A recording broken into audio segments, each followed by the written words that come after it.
എത്രയൊക്കെ തടഞ്ഞു വെക്കാൻ ശ്രമിച്ചാലും അർഹമായത് തേടിയെത്തുക തന്നെ ചെയ്യും. കുറച്ചു കാലങ്ങളായി ഇന്ത്യൻ T20 ടീമിലെ ഏറ്റവും ഫോമിലുള്ള കളിക്കാരിൽ ഒരാളായിരുന്നു സഞ്ജു സാംസൺ. ഓൾ ഫോർമാറ്റ് കളിക്കാരെ തപ്പിയെടുക്കാനുള്ള ശ്രമത്തിനിടയിൽ സ്ഥാനം നഷ്ടപ്പെട്ടു പോയെങ്കിലും അർഹമായ സ്ഥാനത്തേക്ക് ലോകകപ്പ് കളിക്കാൻ പോകുന്ന ടീമിന്റെ 1-ാം നമ്പർ ബാറ്ററായി സഞ്ജു സാംസൺ ഇറങ്ങുകയാണ്. ടീമിൽ നിന്നും BCCI കോൺട്രാക്റ്റിൽ നിന്നും ഒഴിവാക്കപ്പെട്ട ഇഷാൻ കിഷനും ഇതൊരു തിരിച്ചുവരവാണ്. ഒരുപക്ഷെ സഞ്ജുവിന്റെ ഓപ്പണിംഗ് പൊസിഷൻ സ്ഥിരപ്പെടുത്തുന്നതിൽ നിർണായകമായ പങ്ക് വഹിച്ചത് ഇഷാൻ കിഷന്റെ ഫോമാണെന്നാണ് എന്റെ അഭിപ്രായം. പരക്കെ പ്രതീക്ഷിക്കപ്പെട്ടിരുന്നത് ദക്ഷിണാഫ്രിക്കക്കെതിരെ കളിച്ച ടീം തന്നെയാണ് ലോകകപ്പ് കളിക്കുക എന്നതായിരുന്നു. പുറമെ വരുന്ന എതിരഭിപ്രായങ്ങളൊന്നും ഒരു കാലത്തും BCCI പരിഗണിച്ചിട്ടില്ല. ഇവിടെയും അത് തന്നെ സംഭവിക്കാനായിരുന്നു കൂടുതൽ ചാൻസ്. ഒരു കീപ്പർ ഓപ്പണറായി വരുമ്പോൾ കിട്ടുന്നത് മധ്യനിരയെ ശക്തിപ്പെടുത്താനുള്ള മികച്ച ഓപ്ഷനുകളാണ്. ഒരുപക്ഷെ സഞ്ജുവിന്റെ ഓപ്പണിംഗ് പൊസിഷൻ സ്ഥിരപ്പെടുത്തുന്നതിൽ നിർണായകമായ പങ്ക് വഹിച്ചത് ഇഷാൻ കിഷന്റെ ഫോമാണെന്നാണ് എന്റെ അഭിപ്രായം. പരക്കെ പ്രതീക്ഷിക്കപ്പെട്ടിരുന്നത്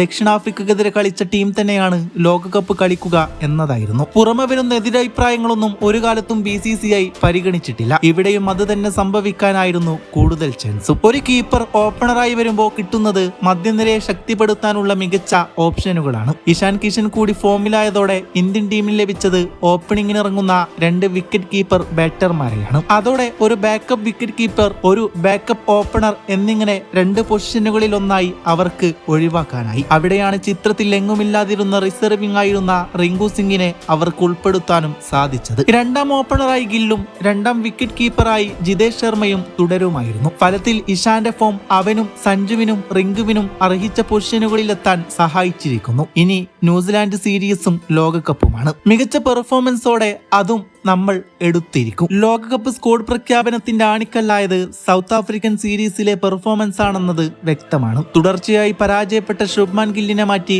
സഞ്ജുവിനെ കൊണ്ടുവന്ന് സഞ്ജു അഭിഷേക് കൂട്ടുകെട്ട് ഓപ്പൺ ചെയ്ത ഒരൊറ്റ മത്സരത്തിൽ മാത്രമാണ് ഇന്ത്യൻ ബാറ്റിംഗ് യൂണിറ്റ് പ്രതീക്ഷയ്ക്കൊത്ത് പെർഫോമൻസ് കാഴ്ചവെച്ചിട്ടുള്ളത്. 2024 വൈബ് ഓർമ്മിപ്പിച്ചുകൊണ്ട് അഭിഷേക് സഞ്ജു കൂട്ടുകെട്ട് ഉജ്ജ്വല തുടക്കം നൽകുകയും ആ തുടക്കം അടിത്തറയാക്കി സീരീസിൽ ആദ്യമായി ഇന്ത്യ 200-ലധികം റൺസ് നേടുകയും ചെയ്തു. ഇതോടെ ഗില്ലിനെ ഒഴിവാക്കാൻ മാനേജ്മെന്റ് നിർബന്ധിതരാകുന്നു. ഇനി ലോകകപ്പ് പ്ലേയിങ് 11 തിരഞ്ഞെടുക്കുന്നതിൽ ന്യൂസിലാൻഡ് സീരീസിലെ പെർഫോമൻസ് നിർണായകമാകാൻ സാധ്യതയുണ്ട്. സഞ്ജു ആദ്യ മത്സരങ്ങളിൽ നല്ലൊരു ഇന്നിംഗ്സ് കളിക്കുമെന്ന് പ്രതീക്ഷിക്കാം. സൂര്യകുമാർ യാദവ് ഫോമിലേക്ക് വരേണ്ടതും നിർബന്ധിതമാണ്. യശസ്വി ജയ്സ്വാളിന് ബാക്കപ്പ് ഓപ്ഷനായി പോലും ഇടം നേടാനായില്ല എന്നത് സങ്കടകരമാണ്. അത് മാറ്റി നിർത്തിയാൽ നിലവിൽ അവൈലബിൾ ആയതിൽ വെച്ച് ഏറ്റവും മികച്ച പ്ലേയിങ് 11 ഇറക്കാൻ പറ്റിയ സ്ക്വാഡാണ് നിലവിൽ പ്രഖ്യാപിച്ചിട്ടുള്ളത്. എന്താണ് നിങ്ങൾക്ക് തോന്നുന്നത്?